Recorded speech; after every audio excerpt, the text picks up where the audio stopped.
I got something completely different today. Something I normally don't do, and figured I would do a video completely out of the ordinary for me.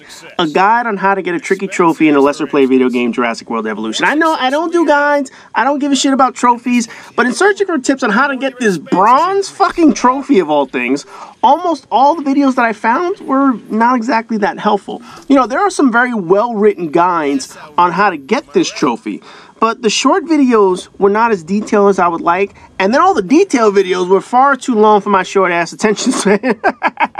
So this is my attempt at showing what I did, how I got there, and more importantly, the park setup that some of the guys don't really get into detail about. It's such a unique video for me that even the YouTube owner has to stop fucking himself in a minute for pay attention.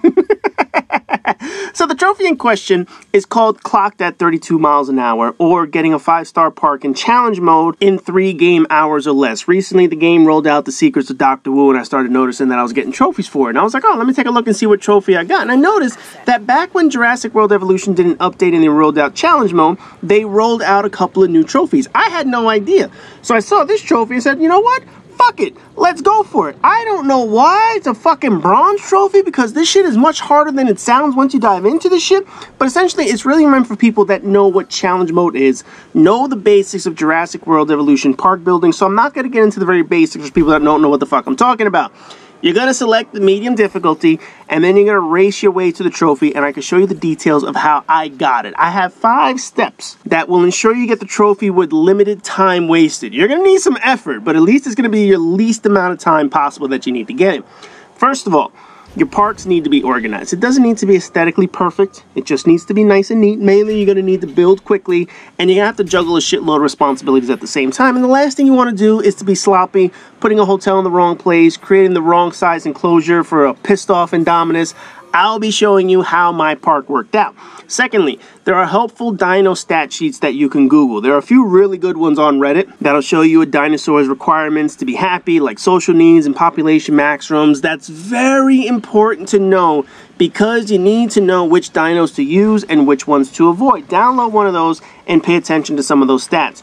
Third, your money flow. Expeditions will be the key source of your income, and avoiding useless research or dino expeditions is going to be the key to saving your money. You have to focus on getting your expeditions out immediately. Then go back to what you're working on, unless you have like a rampaging raptor attack or some shit like that. But you have to focus on sending out your expeditions as soon as that chopper comes back to the park. Fourth, contracts. There are a number of contracts that are just not worth your time. Shit like assist a dino in combat victory, or take a picture of a dinosaur that's not in your park yet. Every time you cancel a contract, you lose money. And it's also possible in the early stages of the game, when money is low, you might not be able to cancel them without going into the negative. But the way around this is the final thing to note. That's final tip number 5. And by far the most important one: save often. Save all the time. Save as if your life depended on it. Matter of fact, having multiple saves in case shit goes wrong is actually the way to go. I actually have 3 to 4 different save files in case shit didn't go my way, but we'll go over that along with this guide. Now, getting into the details. Setting up your park at the beginning is extremely important, because you have limited funds, and you don't want to constantly demolish shit only to have to rebuild the shit. It's easier to get things right the first time. Like the old saying says, measure 10 times, cut once, instead of measure once and cut 10 times. In the background right now, I'm using the sandbox mode, not challenge mode, because I wanted to show some details of what I was able to do in this motherfucker. I wanted to show you a few things without feeling rushed like you would feel during challenge mode. As soon as I started the mode, you want to get a power station up. I want to set up my expedition center, and I also want to put in my fossil center. Now, I like putting my expedition center vertically like this, simply because I'm able to save a little bit of space in this corner, which allows me to fit my fossil center right next to it. And then eventually, I'm going to put my research center along the other park boundary. You don't need your research center immediately. You eventually do, but you don't have to put that as one of your first buildings on the island. Although I'm going to talk about contracts a little bit later, the other thing that you can do immediately before even beginning this whole shit is to check to see what 3 initial contracts the game's actually going to give you at the start. It's going to randomize them. If the game gives you 3 fucked up contracts, just restart the island. There's no even point in starting that motherfucker. There was one attempt that I tried doing this, and it gave me 3 absolutely awful contracts that couldn't be completed until the park was actually open. So you want 2 to 3 easy contracts that you can do before even getting your first dinosaur incubated. Things like a successful fossil dig or build the exposition center are absolutely great to start with. You want money right away. And the last thing you want is to be waiting for money until the park actually opens. That's going to hurt your start. Placement of my Hammond Center is also very crucial, and that's for a few reasons. This is how I actually measured this out exactly so you have an idea of what I did. I took the main path right from the entrance, and I drove that straight down to the first set of water that you're going to see. I built my path right up to the very edge of the water where it can't be built anymore. I then turned the path 90 degrees in each direction, and that right there becomes my main line across my entire park. The reason why I measure this way is because I know my Hammond Centers will fit in the park on the same fence line with hotels, amenities, the monorails for a little bit later. People will find out that if you don't give yourself enough room at the beginning, you're going to be demolishing way too much shit to build up more shit. You don't want to do that. The first Hammond Center goes all the way to the edge of the map, as far as you can go. Then for the fences, I just pulled the right side all the way down the island in a straight line. It needs to be straight. You don't want to have any crooked edges on this fence. No need to go all the way the distance of the island, but essentially, you want to at least give yourself a decent size so you can have a big pen for the carnivores that are going to be coming later. This whole right-hand side, it's very easy to change the size of the enclosures compared to the left-hand side. Now, the left-hand side obviously runs into the boundary of the island right at the edge. You'll see exactly how that comes into play a little bit later. But at least with the right-hand side, I like to put up a vertical wall at a certain point, and then when I release my dinosaurs, if I see they need more room, I move the wall further down the line. The next important part is only move your fence's vertical wall only 2 lengths. Don't go past that. Don't do 3. If you need a larger pen early in the game, then just make them horizontally larger. Don't make them vertically larger. The reason for that is when you need to bump up your dino viewing stats, the viewing gallery can only see about 2 fence lengths. If you do 3 fence lengths, then your dino visibility is going to be a little bit lower without the viewing tower because dinosaurs are going to be outside the viewable area. Make sure you put water and food dishes at the closer front of your enclosure, pretty much right in front of the galleries, so that your dinosaurs will sort of gather closer to the galleries. Towards the end of the game, when you unlock the dinos that need the most space, then you're obviously going to need the much bigger vertical enclosures. However, you can see that I used 6 enclosures here for 14 species, and this was my trophy run. The use of a multi-enclosure is also a key since you don't want to build too many Hammond Centers. Basically, they're way too expensive. The first center that you see here is going to supply you with 3 dino pens, and it's also going to push out almost 40 dinosaurs. Build a waiting area for each one of the dinosaurs, each with a gate that allows them access to their enclosure. You'll notice that that far left pen is incredibly tiny, while the next 2 over are going to start getting bigger in size. Don't worry about that, because your knowledge of the dinos will come in handy for that when we get into the dinosaurs. The left and middle starting pen have virtually no viewing space. I mean, that can eventually hurt you or help you in the long run, but I'm not going to get into the numbers in this motherfucker in explanation. I will just say this. After doing the math, it does not mathematically hurt you that the visitors cannot see those dinosaurs. They're very low ranked, and you're not going to have to worry too much about visitors not being able to see them.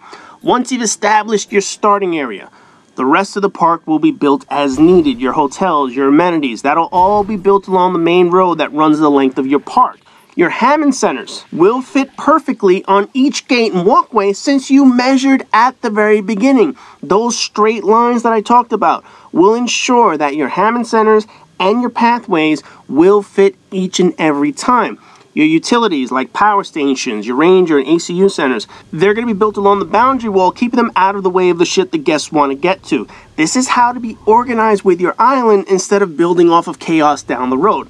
By the end of the 3 hours, you're going to need 6 hotels, at least 5 restaurants, clothes shops, and arcades each, probably a monorail, going from the entrance all the way to the corner of the map just so that you can have a decent transportation rating, and that will pretty much get you 5 stars on the facilities. You'll have some viewing vents, that'll give you some dinosaur visibility, but otherwise, that should give you your 5 stars facilities along the way. The grade is obviously going to fluctuate greatly. It's going to go up and down based on the number of hotels you have, so just keep in mind that you're going to need your hotels to pop up to at least 6.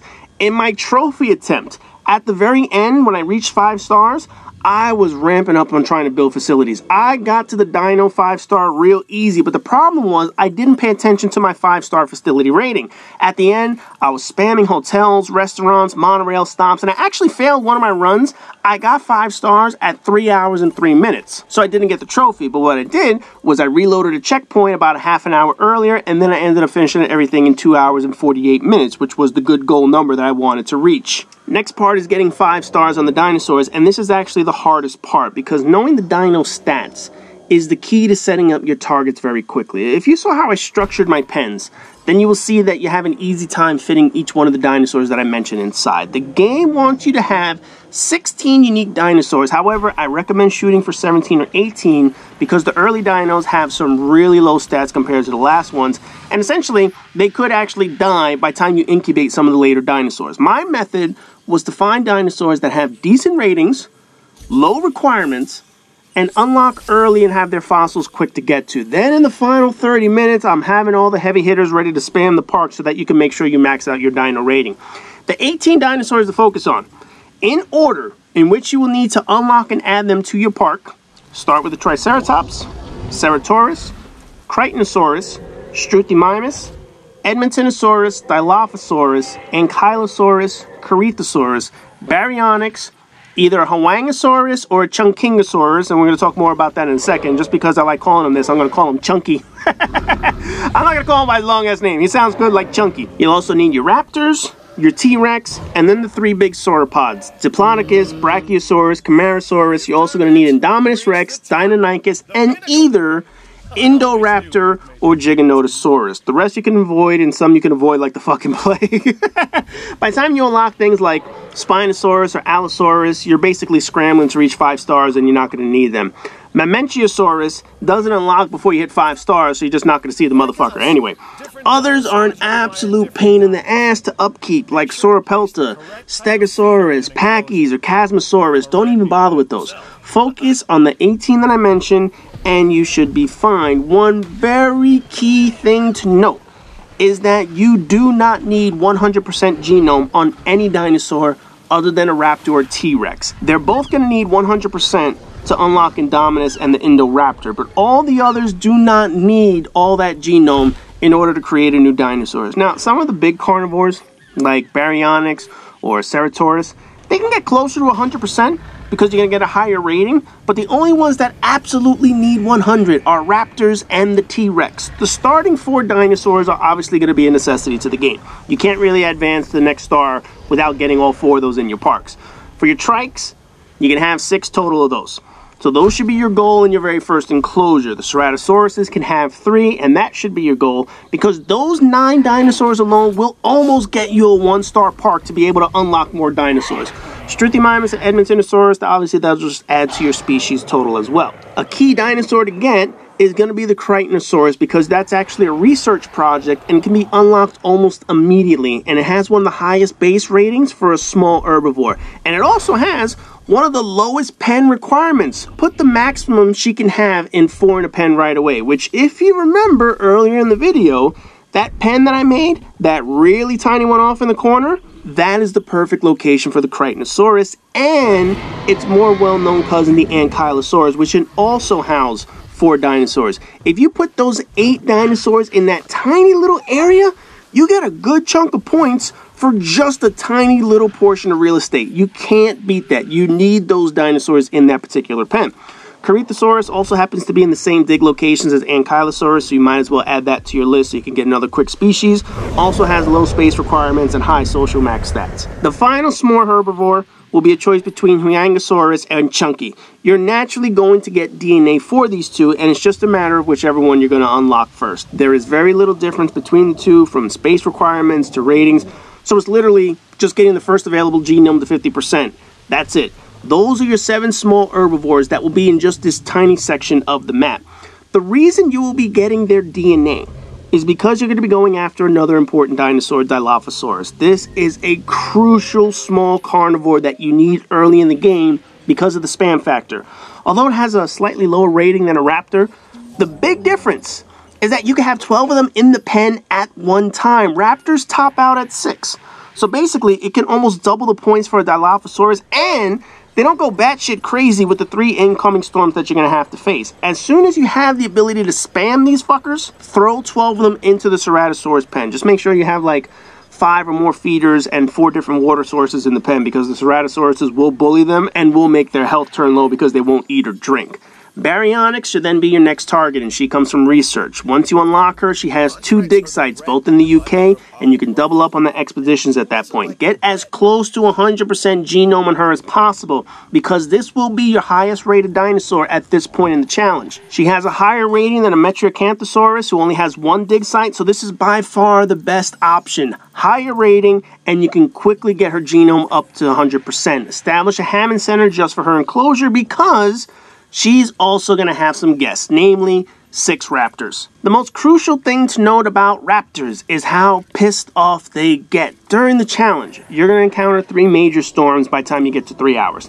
About an hour into the challenge, that's going to be your first storm. 45 minutes later, you're going to get another one. And finally, another 45 minutes later, just as you're getting close to the 5 stars, another storm is bound to hit you. Each one of the storms gets stronger and lasts longer than the one before it. Raptors will fall below their stress level on all 3 of these storms, so you want to make sure that you incubate them after your first storm. That way, you only have to deal with 2 storms when it comes to the raptors. By the time you release Baryonyx and the other dinos that I mentioned, you should have at least unlocked the concrete fences and possibly even the electrified concrete. Upgrade immediately. I cannot stress that enough.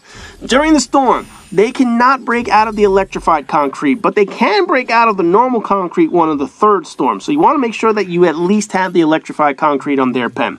That's 11 dinos so far, 5 more for the challenge, but 7 more should be your target. At this point, you should be racing to collect T-Rex DNA from all 3 sites. Again, T-Rex and raptors need 100% for the hybrids. Once you get 100%, you release her, the Indominus research will most likely be available. You want to unlock that and get that motherfucker in the park right away. Pick it up and work on the final 4, the 3 of which are going to be the big sauropods that you're going to want to get at least close to 100% or so. And the reason for that is their ratings are very high. At a 50% genome, it's not that quite high of a rating. But once you start getting them to 85 and 90%, yeah, you start seeing their rating go up real quick. So you want to make sure that you get the 3 big girls up there as best as possible. I made their pen all the way in the corner, since that's a large enough area to keep the Brachiosaurus happy. And I also placed 3 Hammond Centers there as well. Since they take forever to incubate, each Hammond Center could actually incubate that entire population. You're going to want 5 Brachiosaurs, 8 Diplodocus, and 7 Camarosauruses. Those are the social maximums for each one. You want to get each one of those numbers into that final pen. The last non-hybrid dinosaur will be Deinonychus, where you could put up to 8 in the pen. I happen to throw them in the pen with the T-Rex because they can get along with one another. That's 16, but you may need some more teeth. If that's your case, one of the things that I do is I modded out my Indominus to get as many points as possible, obviously within budget. If you can incubate a 400 rated Indominus, you should be perfectly fine. If not, as long as you get a base 100% one in there, you should be good when it comes to getting some points. If for some reason that's not enough, and I know that should be enough, that's well above the point threshold, but for some reason you want more, the last one you can go for is either the Indoraptor or the Giganotosaurus. Indo's obviously quicker, since you won't have to visit dig sites. All you have to do is research it, and then you're going to be able to put the Indoraptor in any pen that you want. But 2 Gigas are worth more points than just 1 base Indoraptor. I highly doubt you will need that final dinosaur if you follow this guide to this point, but it's an option for those who want other dinosaurs. Anything else that hasn't been mentioned, you're not going to need. You may come across some DNA from other dinosaurs, such as the Torosaurus. You're probably going to get a full DNA for that if you're going after T-Rex. Probably going to get some Pachy DNA. If you want to sell it, cool. But these are the 18 dinosaurs that you should focus on. 3rd and 4th parts. Pay attention to your money flows, and these come from expeditions and contracts. When you have your research center and you unlock dig yields for the expedition, that should be equipped immediately in all slots. Dig yields bring back all sellable artifacts that give you easy money. Unlock those additional expedition teams and research teams immediately, because they're crucial to getting your shit done quicker. Once each expedition comes back, stop what you're doing, send that chopper the fuck back out there. Don't worry about building your pen, modding a dino, whatever the fuck it is. Get to the chopper and get that motherfucker back in the air. If you get DNA from any of the other dinosaurs that I mentioned, just sell it. Once you get 50% more on the genome, Then you can start selling the remainder and go focus on another dinosaur. Again, only the T-Rex and Raptors require 100%. Every other dinosaur is just fine with 50%, but obviously in the case of some of the bigger and higher rated dinosaurs, you might want to get a little bit more genome, but it's not a necessity. For your research, don't waste time and money on things you don't need. You will not need a science center, or a bowling alley, or a Stygimoloch. Don't waste your research teams on things they will not use. Put your research towards things you know you're going to need. Hatcheries, expeditions, medical treatments, electrical power. These are key items that you need to focus on. If you want a few modifications, sure, you could do that in between you've done all the other things, but avoid shit like the fucking gyrosphere. You're not going to need those goddamn things. Contracts, though, they can literally make or break you. Some are so much easier than others, like build a fast food joint, release 3 dinosaurs, a successful expedition, or whatever the hell it is. Some of the time-associated ones, like 10 minutes without a power failure or 5 minutes without a guest dying, those are pretty easy enough. As a matter of fact, they actually provide a little bit of breathing room so you can have some time to work on the park and you know you're still working towards something. So if a contract asks you to, say, build a shelter or a gift shop, do so, but immediately when the contract is up, demolish the building. The shelters are by far some of the easiest. Usually it's going to ask you to cover something like 10% of the island, which is basically one shelter. But if you leave that shelter up, the next contract might say, we need you to make it for 70%. By deleting the first shelter, you actually always revert that back where it asks you for 10% again. Keep that in mind. Anytime you see the shelter, build it, delete it, and eventually you'll be able to build it again. Avoid anything related to combat contracts or have a 1-star island. Do not have those, especially as your first contract. Anything with adding modifications to dinosaurs or releasing a dinosaur not on the list that I mentioned, getting 100% genome of a dinosaur you won't use, don't do that. Keep in mind, every time you terminate a contract, that leads to money loss, which leads me to the final point that I have. Save often. If you're an RPG player, you know the benefits of multiple saves because you never know what's around the corner. You never want to get fucked over and get to a point where you can't return to a point of refuge if you need it. So that brings me to saving. There are 3 specific times you want to save your game that will save you a massive amount of headaches. First time, anytime you're going to incubate a dinosaur that has a less than 100% chance of success. You have to save your game. Early in the game, this is going to be very common because, as I already mentioned, you're not going to need more than 50% genome. Your dinosaurs have a good chance of failing to incubate, which means you lose money on their incubation, and then you have to charge more for the re-incubation if you want that dinosaur. Later in the game, you're going to unlock hatchery upgrades that increase the success chance that you have to incubate a dinosaur, which immediately improves your chances with some of the low genome ones. But early on, you don't want to lose $550,000 on an 80% Ceratosaurus that fucking fails. That's going to piss you off because right there, that's $1 million out the window. Either way, save immediately right before you decide to incubate a dinosaur. Number 2, also early in the game, right before or after completing a contract or 2. You know, there were some times that I was low on money and the game would give me a fucking shitty contract. So now I'm stuck with a shitty contract, I can't get quick money, and if I delete the contract, I would deplete my funds, and that would be pretty much fucking catastrophic. I can't terminate that shit, and my other contracts weren't ready to be completed. So having a save ready, where you're able to just reload the game before getting a new contract, definitely saves yourself on a headache. The big part to save at is when you complete 2 or 3 contracts at the same time. If at any point you complete 2 contracts or all your contracts, save the game. Because the game is going to immediately give you 2 or 3 more contracts to replace the ones that you just completed. The last thing you want are 2 or 3 shitty contracts. So make sure you save the game, you rebuild it up, you're able to get the contract that you want. The final part to save at is right before the 3 storms that are going to be occurring. Storm number 1 should make the Dilophosauruses uncomfortable just as the storm ends. They won't go apeshit, but raptors certainly will. As I mentioned earlier, do not have raptors until the first storm passes. Storm number 2 is going to make the raptors go haywire, so you need to have your fences to at least concrete at that point. Storm number 3 hits around, and right at that point, you're in the home stretch. It's literally going to be like a half hour to the finish line. You're about to hit 5 stars, and then at that point, your Indominus is going to go apeshit. Your T-Rex is going to get all fucked up. The 6 raptors, oh, forget it. They're going to be all over the place, and even the 8 Deinonychus are just going to be all fucked up. Something is bound to go wrong. you have to have a save point then. You really do. You have to have your electric concrete fences up. You have to put your Indominus to sleep. You have to tranquilize your T-Rex. You have to make sure you're prepared for that third and final storm, because it's the home stretch and you're just trying to fill out your remaining park with dinosaurs and hotels and restaurants, and all of a sudden that fucking thing hits and you have to be flexible to manage it. After all 5 of these steps, if you've done it successfully, you should get to your 5-star rating. You should be able to get your trophy all under 3 hours, getting by far and away the most ridiculous bronze trophy I've ever seen. I have no fucking idea why that shit is a bronze, but in any event, it's a bronze trophy that is an absolute pain in the ass. So hopefully for those who are still trying to get that trophy, this guide helped you. So as always, rate, comment, subscribe, and all that good shit, and I'll see you guys in the next video.